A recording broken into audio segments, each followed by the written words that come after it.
நீங்கள் வைரம். பேரறிஞர் பெருந்தகை சொன்னதை போல இருக்கட்டும், வசவாளர்கள் இருக்கட்டும், அவர்கள் இருக்கத்தான் அவர்கள் முகம் மக்களுக்கு தெரிய வரும். எப்போதுமே நிழலின் அருமை வெயில் இருந்தாதான் தெரியும். கொஞ்ச காலத்துக்கு அந்த வெயில் இருந்துட்டு போகட்டும். அவற்றை எல்லாம் ஒழிப்பதற்கு மக்கள் விரும்பும் முதல்வர் வேட்பாளர், நாளைய நம்பிக்கை, வெற்றி தலைவர் தளபதி இருக்கிறார், வழி காட்டுவார். அவர் வழியில் தமிழகமே திரண்டிடுவோம்.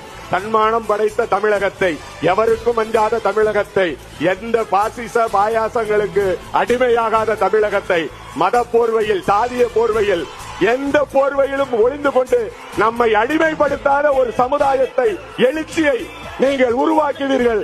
இந்த தமிழகம் கடைசியாக நம்பிக்கொண்டிருப்பது உங்கள் ஒருவரைத்தான். பேசி பேசி ஏமாற்றிய தலைவர்களுக்கு முன்னால் பேசாமல் புரட்சி செய்கின்ற எங்கள் தலைவா, உங்களை நாங்கள் அண்ணன் என்று சொல்வதா, அடுத்த படியிலே அன்னை என்று சொல்வதா,